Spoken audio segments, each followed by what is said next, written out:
Reading, like many other areas, suffers from quite significant underfunding in this very important area, and I'm sure the Minister is aware of that, and I want to raise that with her in some detail later. Our Borough Council is 132nd out of the, I think it's around 150 English local authorities in terms of the funding which it receives for special educational needs, for SEND. And obviously, in an area of considerable need, there's a great shortfall for many local families, and they are hugely affected by this. And I would like to address one particular set of challenges later as I move on.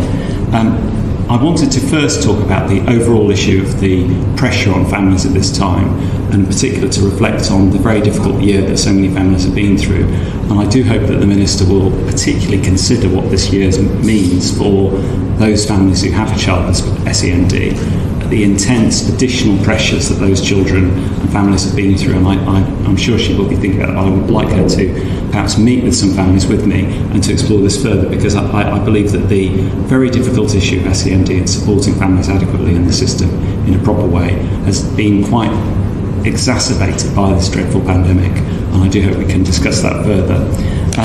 Moving on to some specifics, because I do really realise the time is pressing.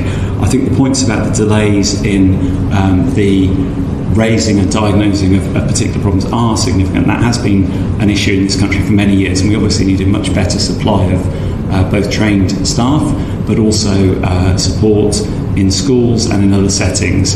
And that ultimately means more government spending, because these staff are highly trained graduates who work as part of a team. They need to have the support of their colleagues as well in the school setting or another setting. And I've often heard from head teachers and others about the need for that sort of team approach, the proper resourcing of our public sector.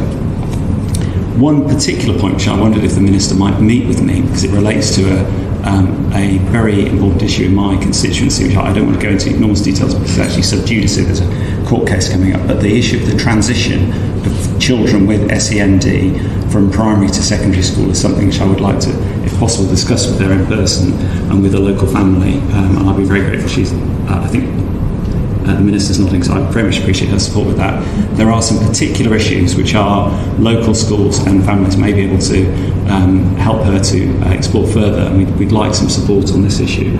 I don't want to go into too much detail because of the court case.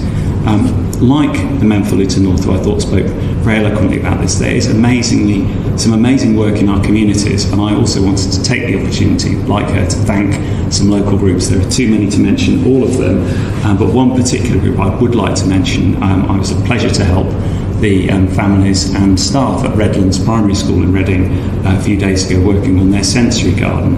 Unfortunately, due to the lack of funding, this has been provided by donations, but it's an absolutely wonderful resource. The families themselves in the school have come up with this idea of helping to calm and also support children in a Victorian school environment where there's very limited green space, and through a very careful use of planting and attractive artwork, they're offering some therapy for children in their playtimes, which I think is very valuable, and I'd like to commend them for that work. Just finally, I do hope that the Minister will once again look at the wider issue of education funding, and in particular the support for SEND over the whole lifetime of a child as they move into adulthood. Thank you so much, Mr. Chair.